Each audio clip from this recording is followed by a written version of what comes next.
seu viver de pecado, o juízo de Deus, com certeza, o alcançará. Se você olhar para os versos 32 a 35, eu não vou ler os versos, não, realmente gostaria de ir à meia-noite. Mas se você olhar para os versos 32, 35 e 36, vai ver essa segunda expressão. Ele está querendo dizer o seguinte: a vida passageira do ímpio. O verso 32 vai trazer a ação desse perverso. O perverso espreita o justo e procura tirar a vida. Mas se você olhar para o verso 35, viu o ímpio prepotente, ou seja, ele cresce. O ímpio prepotente é forte, cheio de vigor, e parece que ele tem êxito, mas em um momento, o verso 36 fala: observa o homem, verso 36, passei e eis que desaparece. Todo vigor, toda robustez, toda coragem, toda intrepidez desse homem ímpio, perverso e transgressor desaparece. A vida desse ímpio, desse transgressor, desse perseguidor, ela é passageira demais.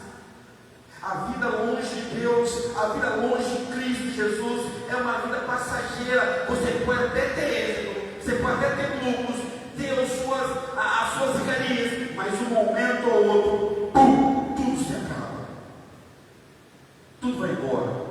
Se você olhar para o verso 33 e 34, você vê como é que Deus cuida do seu povo. O ímpio ele fica na espreita, observando a conduta, o andar, o caminhar do homem, da mulher, do servo, da serva, da igreja fiel do Senhor. Ele fica na espreita. Como posso combater contra essa pessoa? Como posso combater contra essa igreja? Eu vou armar ciladas, eu vou armar arapucas, eu vou fazer um buraco para que ele venha cair, eu vou jogar as mais vis tentações para que ele venha cair. Assim fica o ímpio na espreita.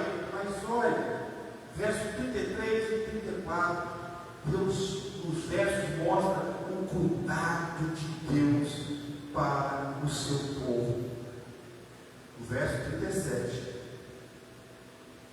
depois que Davi relata esse cuidado de Deus, ele traz um alerta para todos. Esse alerta é para quem vivamos bem. Olha o verso 17, que ele diz para nós: observai o ímpio e atenta no que é reto, porquanto o homem de paz terá prosperidade. Sabe o que significa esse homem de paz? Não é a paz de você ter uma conta bancária recheada. Não é a paz de você ter a sua dispensa cheia, não. Belas roupas. Não.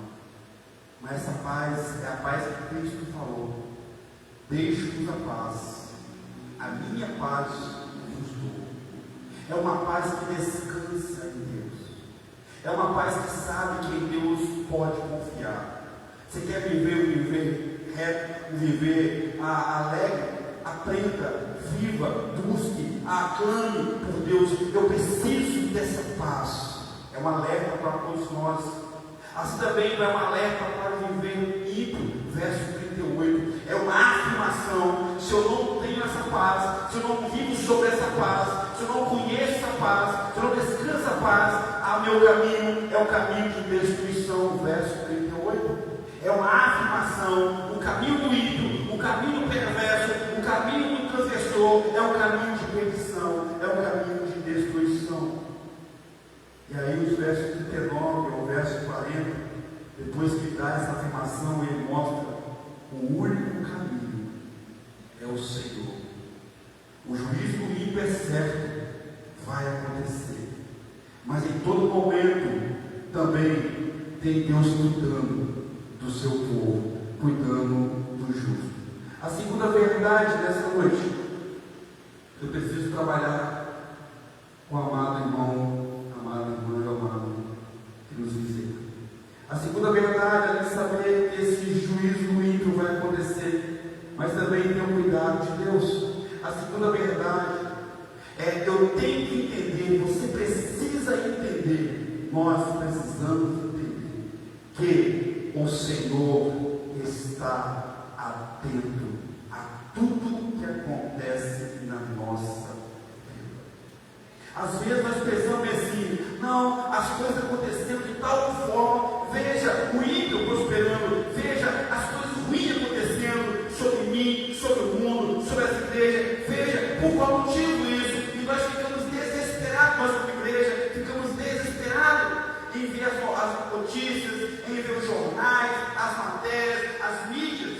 Mas, irmãos, não nos apavoremos, não nos desesperamos, confiamos no Senhor, Ele cuida de nós, amém? Por quê, pastor? Porque o Senhor, Ele está atento a tudo. Davi sabia disso. Davi sabia que no meio das suas diversidades, dificuldades, Deus estava zelando por ele em todo momento, cuidando dele em todo momento.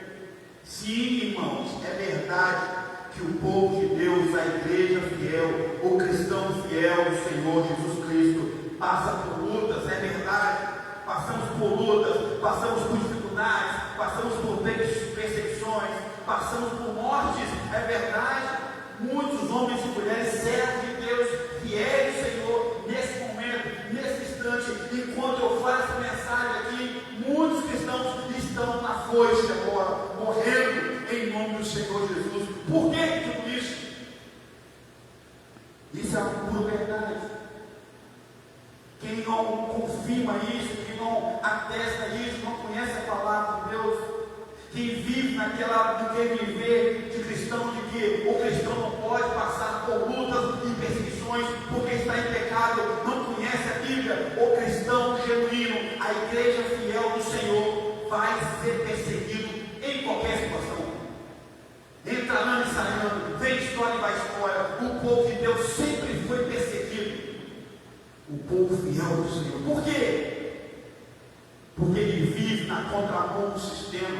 Ele vive na contramão do mundo. Ele vive não de acordo com o que o mundo quer, mas com a palavra de Deus quer. E esse viver incomoda a muitos reis, soberanos, homens e mulheres. Também é verdade, meus amados, que o nosso Deus, o Senhor Jesus Cristo, nosso Rei dos Reis, nosso Senhor e Salvador, está bem atento a tudo que está acontecendo com o seu povo. E no tempo certo, Deus agirá. Isso sim me basta. Isso sim me é suficiente. É saber que em todo momento de perseguição, em todo momento de injúria, o agir de Deus vai acontecer. E isso me basta. Me faz descansar.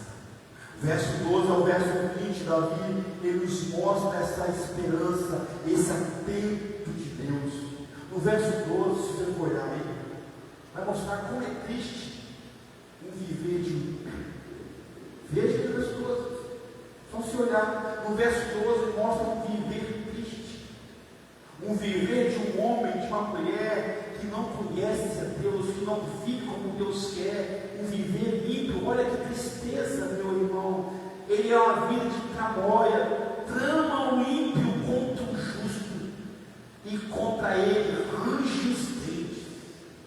É um viver triste, sem paz, sem amor, sem esperança, porque ele não conhece o Deus que protege a sua igreja.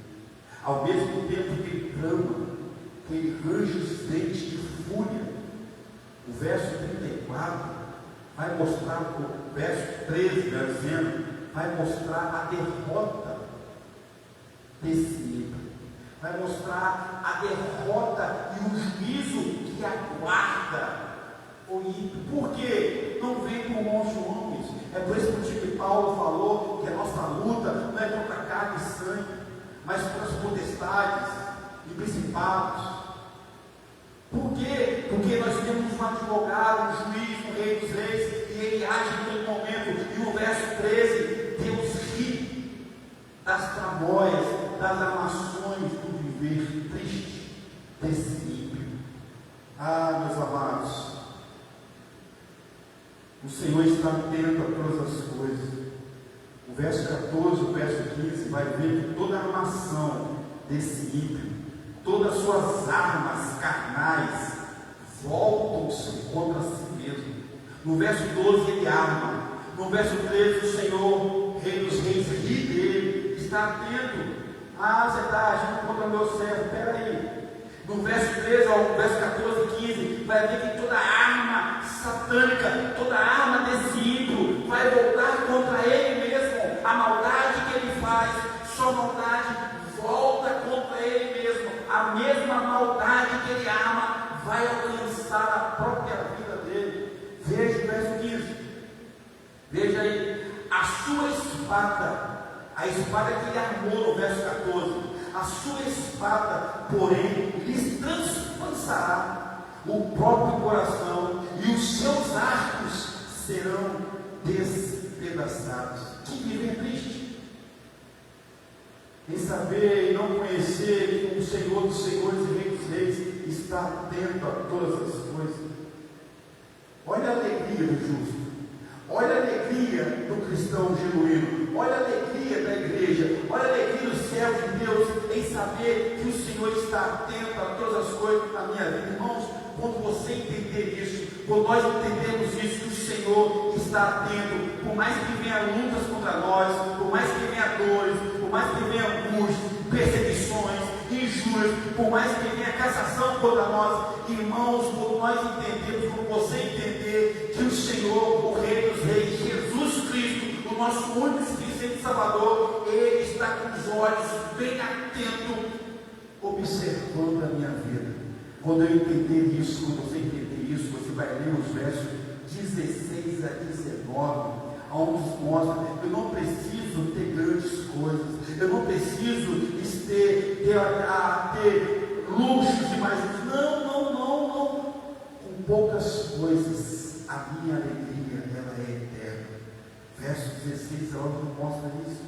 Com poucas coisas, a minha alegria no Senhor, ela é eterna, porque Ele está a cuidar de mim, Ele está atento ao meu choro, às minhas lágrimas, Ele está atento às minhas angústias, e no tempo certo, Deus agirá para mudar a sua, a minha, a nossa história.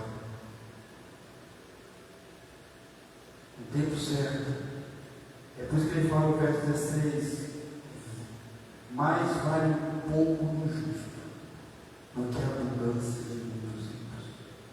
Eu não preciso de riqueza, eu não preciso de abundância, não, o que eu preciso, o que você precisa entender é que o Senhor, dono de todas as coisas, está atento nesse momento à sua situação. Se o senhor olhar para o verso 20, pode olhar para o verso 20 aí. O verso 20 vai trazer juízo e destruição. Mais uma vez, espera o viver do ímpio. O viver do ímpio não traz nada de bom. Ele pode achar que ele tem os seus prazeres, a sua mesa, o seu banquete recheado, mas tudo isso vai virar esterco, vai virar mofo, vai virar pó. Tudo isso vai ser destruído. O viver do ímpio é um viver triste. Olha o verso 20, olha que tristeza. Os ímpios, no entanto, perecerão, e os inimigos do Senhor serão como o viço das passagens, serão aniquilados e se desfarão em fumaça. Um viver triste, juízo e destruição é que espera o ímpio. A terceira verdade,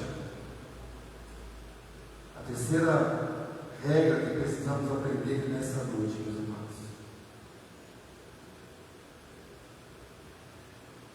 é a bênção.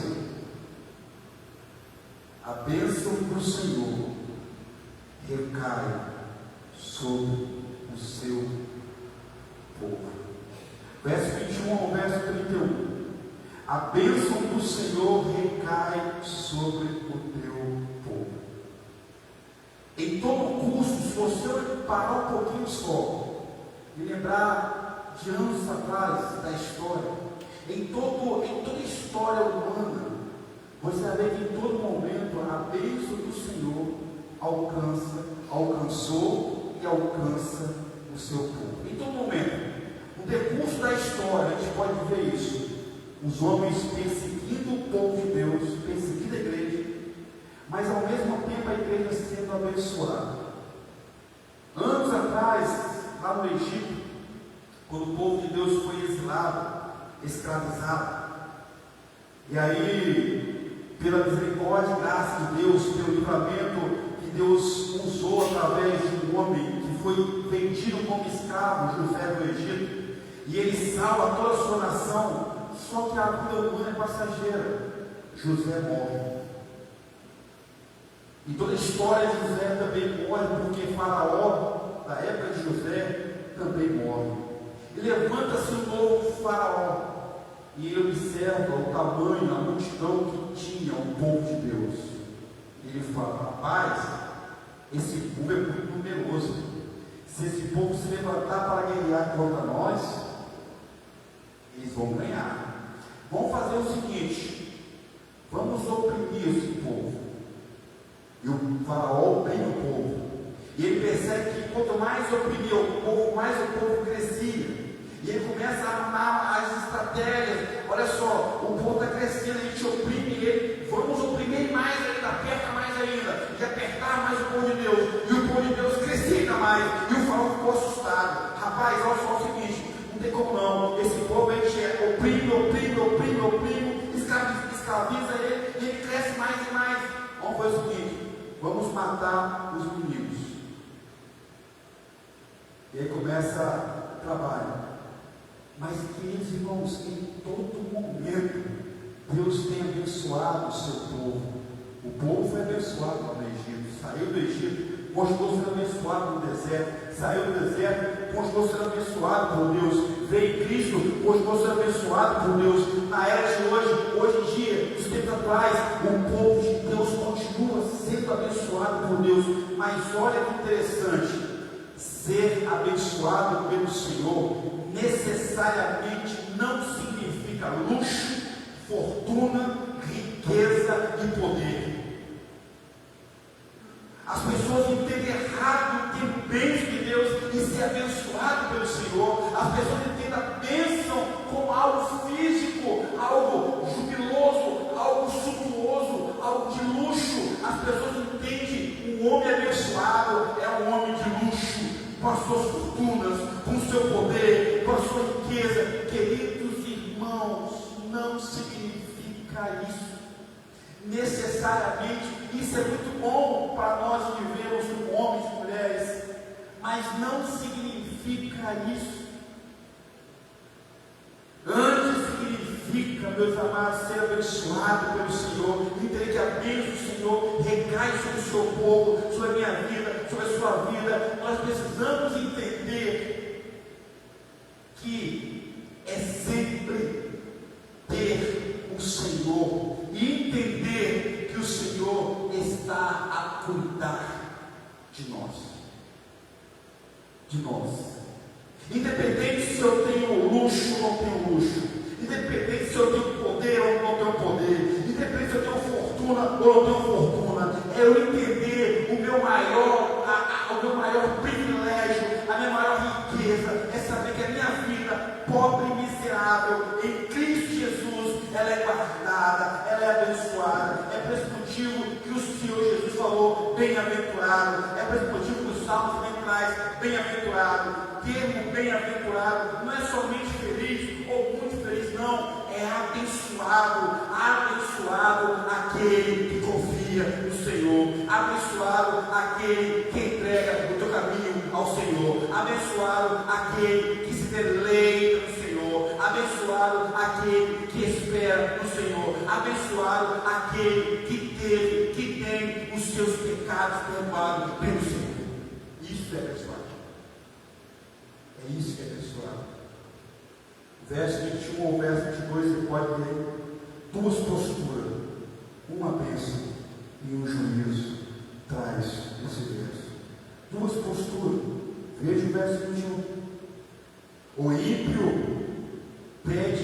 errado e não paga.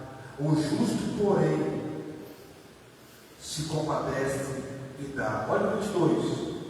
Aquele a quem o Senhor abençoa, possuirão a terra, e serão aqueles a quem o Senhor abençoa, possuirão a terra, e serão exterminados aquele a quem amaldiçoa. Meus amados, o verso 22 traz duas posturas: uma postura reta, um viver do justo, ele não é um viver enganador, ele é um viver reto, verdadeiro. O viver do povo de Deus é um viver reto, verdadeiro, em todo momento. E ele recai, ele recebe as bênçãos do Senhor em ser protegido, em abençoado, mas ao mesmo tempo, o ímpio, que é um viver antes do Senhor, fora do Senhor, ele recebe juízo. O verso 23 ao verso 27 mostra em todo momento o Senhor cuidando do seu povo, de geração a geração, em todo momento o Senhor cuidando do seu povo. É por esse motivo que o próprio Senhor Jesus, em um dos seus diálogos com um grande nobre, um grande líder, um grande intérprete da lei chamado Nicodemos, ele começa no capítulo 3 de João, e aquele diálogo acontece. Nicodemos pergunta: mas como pode ser isso, Senhor? Como pode? E aí temos um texto clássico da Bíblia, né? João 3,16. Você não entende o amor, porque Deus tanto amou o mundo que enviou o seu Filho para que todo aquele que nele crê não pereça, mas tenha a vida eterna. Mas se você olhar os versos seguintes, vai ler bem assim: olha só, o amor é tão intenso que aquele que crê em mim tem a vida eterna, é abençoado, tem sustento, tem proteção. Mas aquele que não crê em mim já está condenado, porque não creram no Filho unigênito de Deus. Se você olhar para os versos de 3 a 27 desse salmo, vai mostrar exatamente isso. Em todo momento, o Senhor cuidando do seu povo, de geração em geração, de geração em geração, o Senhor está a cuidar do teu povo. Verso 29 ao verso 31. O povo abençoado por Deus, ele tem alguns caminhos. O povo abençoado de Deus, ele testemunha desse Deus. Verso 30. Ele se dedica a esse Deus, ele se entrega de coração a esse Deus. Se você olhar para os versos de 29 a 31, mostra exatamente isso. Esse povo abençoado, ele testemunha, ele tem prazer de falar do Deus que cuida, que zela, que protege, mas também ele se dedica, ele se entrega de coração, ele busca entender, conhecer e viver sob o controle e o cuidado desse Deus, porque ele sabe que é o melhor para ele, pois sabe que é uma bênção do Senhor, é servi-lo, é cuidar, ser cuidado por ele, e essa bênção do Senhor alcança as nossas vidas de geração em geração, em qualquer época, em qualquer momento. Deus está a cuidar da sua vida. Não se desespere. Estou chegando nos versos finais. Eu sei que tem muita coisa nesses salmos. Talvez um dia eu faça mensagens bloco a bloco, para você entender com profundidade é esse salmo. Com profundo ele é. Com profundo ele é. A quarta verdade que você precisa entender essa noite: pode confiar no Senhor. Eu não falei no início, você não pode confiar no governo, você não pode confiar na sua família, talvez, porque somos falhos e pecadores. Você não podemos confiar nem na própria vida, porque não pertence a nós, pertence a Deus. Mas você pode confiar no Senhor. Você pode experimentar essa noite de confiar no Senhor, e Ele não falha. Você falha, nós falhamos. O ser humano, a humanidade falha, mas o Senhor não. Ele é fiel. Independente de quem somos, Ele é fiel. Independente do que fazemos, Ele é fiel. Independente da nossa história, Ele é fiel em todo momento. Em todo momento. Verso 1 e o verso 2. Mesmo diante, verso 1 ao verso 11. Mesmo diante de lutas e grandes dificuldades, podemos confiar no Senhor. Vale a pena confiar no Senhor, pois ninguém cuida como o Senhor cuida. Ninguém protege a sua vida, a sua família, como o Senhor protege. Ninguém. Se você comparar os versos 1 ao verso 2, se você olhar para eles, calma, você vai ver que Davi começa a fazer uma espécie de balanço, uma espécie de medida. E ele entra logo de cara na comparação e na indignação do justo em suas conquistas. O verso 1 e o verso 2 então traz uma orientação para o justo.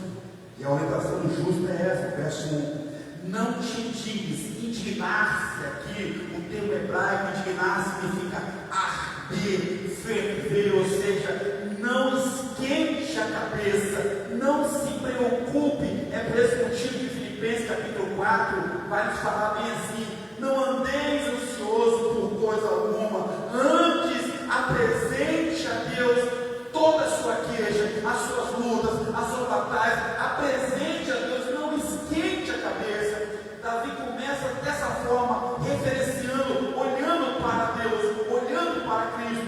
Ele fala: não te indignes, não ferva, não esquente a cabeça, não se preocupa, não se morda.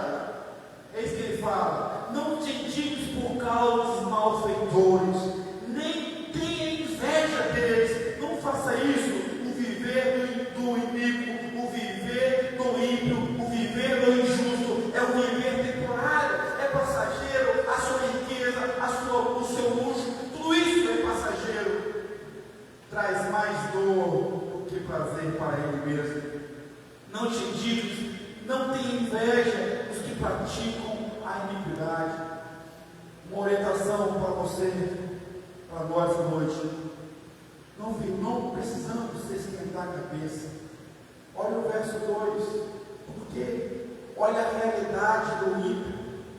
E aí o justo agora ele olha para a realidade do ímpio. É isso que ele faz, ele inverte agora, ele fala: veja, não firma a cabeça, não esquente, porque olha a realidade desse ímpio, pois eles dentro em breve desfiarão.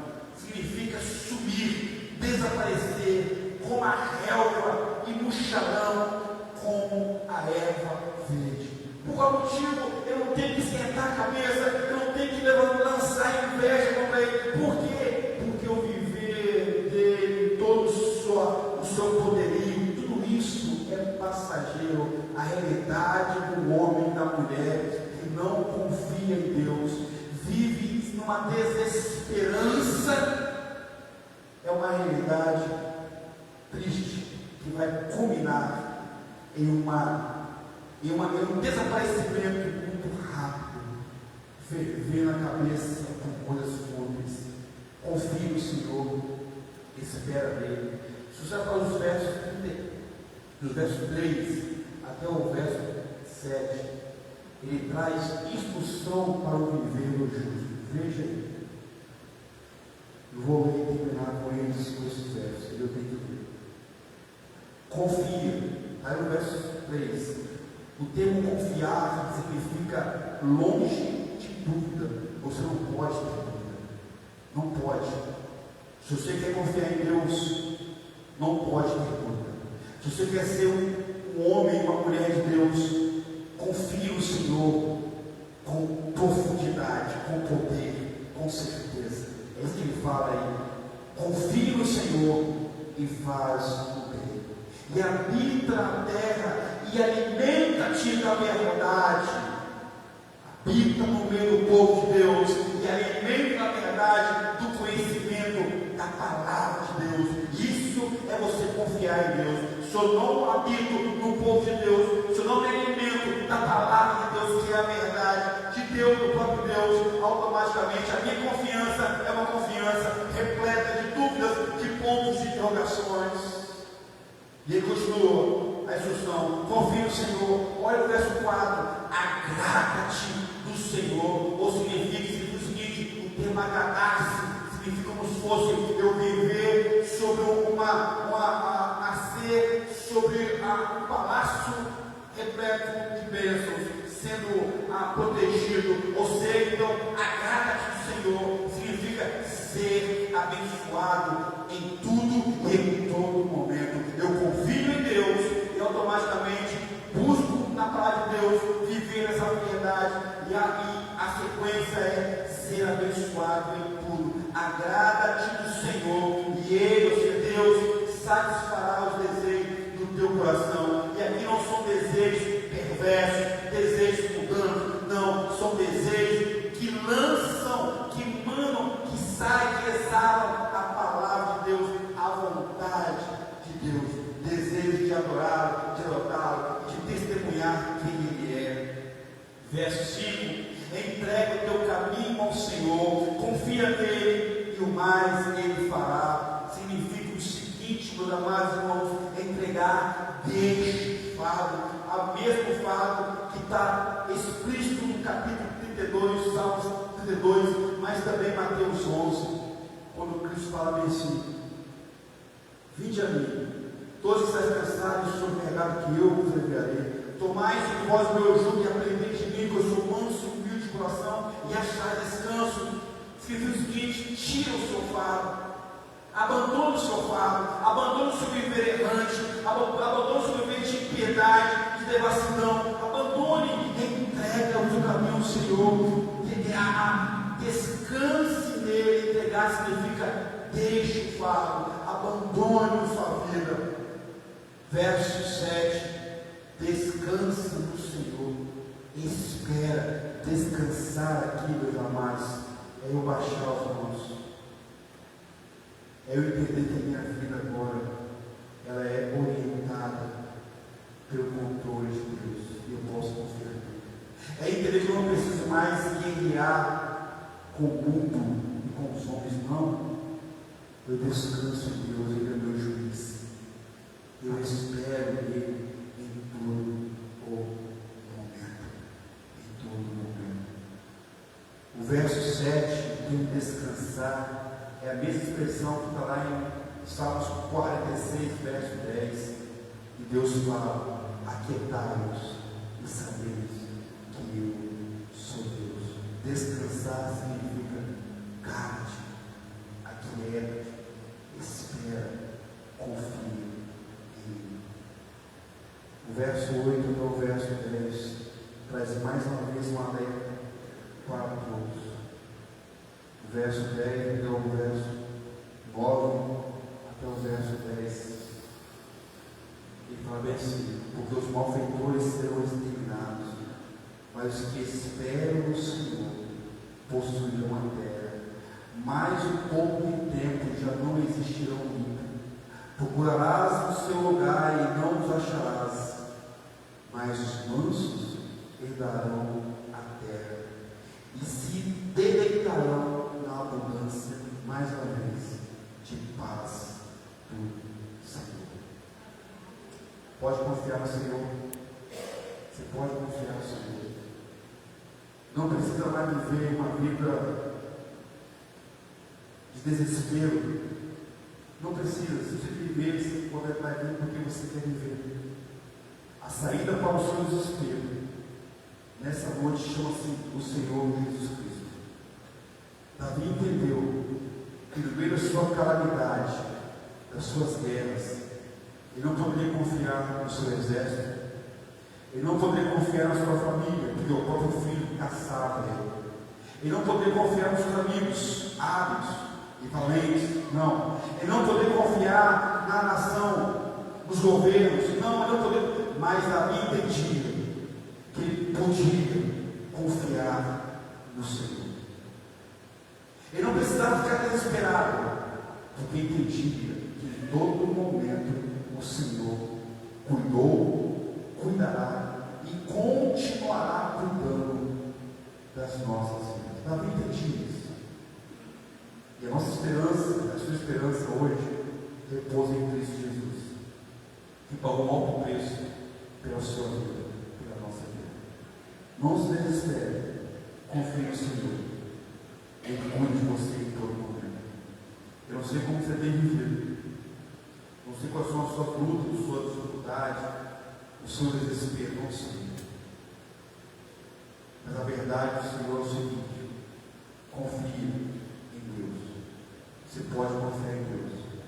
Não precisa confiar em homens e mulheres, em cavalos, em armas, em governos, mas confie no Senhor, que Ele pode mudar a sua vida em todo mundo. Amém? Que você possa nessa noite fazer uma oração, retorno para a sua casa, antes de dormir. Entregue sua vida ao Senhor. Entregue sua vida ao Senhor e confia nele. E o mais Ele fará. Vamos orar. Grande Deus, soberano Senhor, Rei dos Reis. Muito obrigado, Deus, por esse momento. Muito obrigado pela tua palavra, pela tua mensagem nessa noite. Podemos confiar no Senhor. Não permita que nenhum de nós aqui venhamos a viver de forma ímpia, de forma, ó Deus, devastada, longe do Senhor. Eu coloco as tuas mãos cada vida nesse momento, cada homem e mulher. Deus, que possamos entender, que eles possam entender que no Senhor vale a pena viver.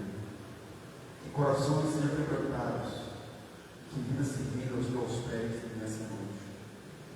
Eu confio em Ti e espero o Senhor. Que Tua palavra, Deus, encontre guarida, encontre uma terra fértil e venha germinar frutos para a honra e para a glória do Senhor. E agora, Deus, que o amor de Deus Todo-Poderoso, que a graça soberana e salvadora de Cristo Jesus, e que as poderosas e doces consolações do Senhor Espírito Santo transborde sobre cada coração, cada família e sobre essa igreja, hoje e para todos os tempos.